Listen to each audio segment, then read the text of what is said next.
ہے اس کے بچے کے لیے، یا دودھ پلانے والی عورت کہ اگر وہ روزہ رکھے گی تو اس کے بچے کو دودھ نہیں ملے گا، ان دونوں صورتوں میں عورت کو روزہ چھوڑنے کا حکم ہے، اجازت ہے،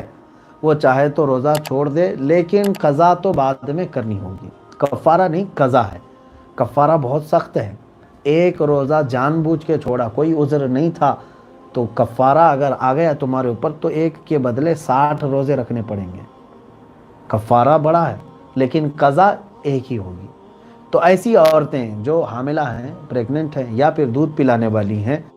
اگر ان کے بچوں کو تکلیف ہونے کا قوی اندیشہ ہے تو وہ چھوڑنے کی انہیں اجازت ہے، لیکن بعد میں تو ان کو اپنے روزے کی قضا کرنی ہوگی۔ اسی طرح سے عورت اپنے ایام میں ہے، یعنی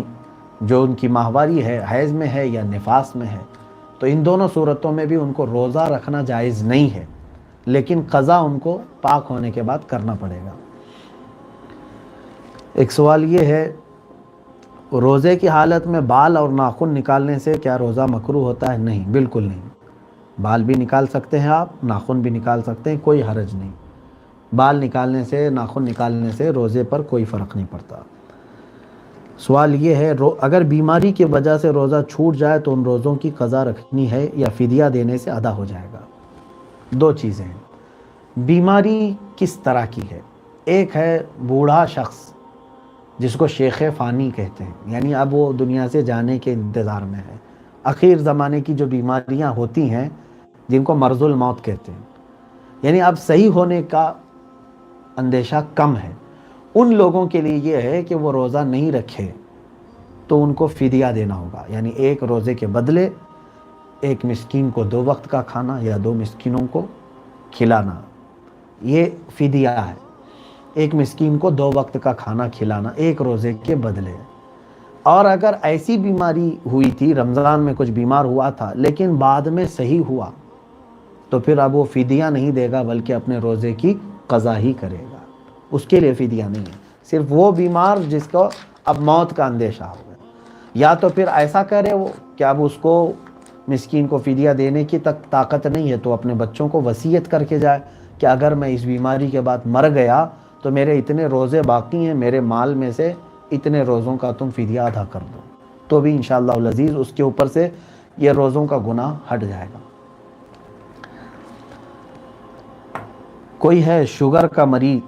ان کا سوال ہے کہ میں شوگر کا مریض ہوں، ڈاکٹر نے روزہ رکھنے سے منع کیا ہے، پھر بھی میں روزہ رکھنا چاہتا ہوں، اس حال میں مجھے کیا کرنا چاہیے؟ شوگر کے جو مریض ہیں ان کو زیادہ دیر تک بھوک برداشت نہیں ہوتی، جس کی وجہ سے اگر ماہر طبیب، حاذق حکیم نے اگر انہیں مشورہ دیا ہے تو ان کے لیے بھی اجازت ہے، وہ چاہیں تو روزہ چھوڑ سکتے ہیں، اور اگر صحیح ہونے کا اندیشہ ہے، طاقت ہو سکتی ہے بعد میں تو قضا کریں، نہیں تو پھر وہ اپنے روزے کا فدیہ ادا کریں گے۔ اپنی جان کو جوخم میں ڈالنا، اپنے آپ کو ہلاکت میں ڈالنا شریعت اس کی اجازت نہیں دیتا، یعنی ایسی بیماری تھی کہ روزہ نہ رکھنے سے آپ کی جان محفوظ ہو سکتی تھی، پھر بھی آپ نے زبردستی روزہ رکھا تو پھر آپ نے اپنے آپ کو ہلاکت میں ڈال دیا، اس کا حکم اللہ تعالیٰ نے نہیں دیا ہے۔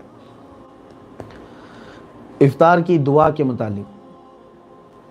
یہ روزہ کھولنے کے پہلے پڑھنی چاہیے یا بعد میں پڑھنی چاہیے؟ ہر بار بتایا جاتا ہے، جو دعا کے بارے میں آپ کہہ رہے ہیں اللہم انی لک صمت و بک آمنت وعلیک توکلت وعلی رزقک افطرت فتقبل منی، یہ جو دعا ہے روزہ کھولنے کے بعد پڑھنی چاہیے، افطار کے بعد پڑھیں، اس کا معنی ہی یہ ہے اے اللہ میں نے تیرے لیے روزہ رکھا، تیرے رزق پر میں نے افطار کیا، کرنے کے بعد ہی تو کہنا چاہیے میں نے افطار کیا۔ ایک چیز یہاں پر اور بھی میں بتا دوں، نیت جو روزے کی ہم کرتے ہیں نویت ان اصوم غدا للہ تعالی، تو یہ لوگ سمجھتے ہیں کہ فرض ہے، واجب ہے، پڑھنا واجب نہیں ہے، دل کے ارادے کا نام نیت ہے۔ سحری کرنے کے وقت آپ نے دل میں ارادہ کر لیا کہ میں آج کا روزہ رکھ رہا ہوں، بس وہ نیت ہو گئی آپ کی، زبان سے کہہ لینے میں افضل ہے، ثواب ہے، لیکن وہاں پر ایک لفظ استعمال ہم کرتے ہیں غدن، نویت ان اصوم غدن للہ تعالی،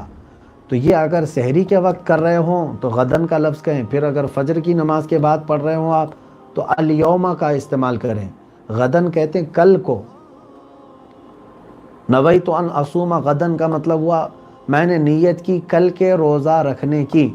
تو کل تھوڑی نہ ہے، فجر کے بعد جب آپ کہیں گے تو یوں کہیں گے نویت ان اصوم اليوم، میں آج کے روزے کی نیت کیا، تو الیوم غدن اس میں فرق کریں۔ اس سے بہتر ہے کہ آپ اردو میں نیت کر سکتے ہیں کہ اللہ میں نے آج کے روزے کی نیت کر لی، تو میرا روزہ قبول فرما لے، بس آسان ہے۔ ہاں، اب یہاں پر کسی محترمہ نے یہ سوال کیا ہے، کیا روزہ میں لپسٹک اور لائٹ میک اپ کرنا جائز ہے؟ اللہ کی پناہ خاتون محترم، لپسٹک ویسی بھی آپ کو بغیر روزے کے بھی نہیں لگانا چاہیے۔ آپ روزے میں کہاں کا لپسٹک لے رہی ہیں؟ اور پھر سوال کرنے والی بڑی ماہر خاتون ہوں گی، لاک ڈاؤن میں بھی ان کو لپسٹک کی ضرورت پیش آ رہی ہے۔ اللہ کی پناہ، لپسٹک جو ہے جس کو ہماری خواتین استعمال کر رہی ہیں، خاص طور پر کچھ ایسی چیزوں سے بنی ہوئی ہیں جن میں حرام چیزوں کی آمیزش ہے۔ میں خواتین سے کہوں گا اس سے بچیں۔ اس کے علاوہ کوئی ایسی چیز ہے جو حرام چیزوں سے نہیں مکس ہے،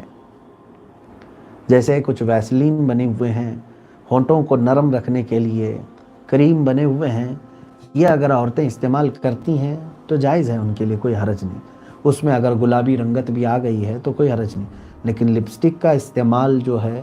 خاص طور پر میں نے جہاں تک اپنے معلومات حاصل کی ہیں، اس میں حرام چیزوں کی آمیزش ہے، ملاوٹ ہے، جس کی وجہ سے عورتوں کو یہ استعمال کرنا صرف روزے میں نہیں، پوری زندگی میں دوسرے وقتوں میں بھی حرام ہے۔ حرام و ناجائز چیز کو آپ لائٹ میک اپ کی بات کر رہی ہیں۔ لائٹ میک اپ کیا، فل میک اپ بھی کر سکتے ہیں، رمضان میں فل میک اپ بھی کر سکتے ہیں، مگر یہ سمجھ کر کے چلیں کہ اس میں کوئی بھی حرام چیزوں کی آمیزش نہ ہو، اور پھر میک اپ کسی اور کے لیے نہیں، عورت اپنے شوہر کے لیے کرے۔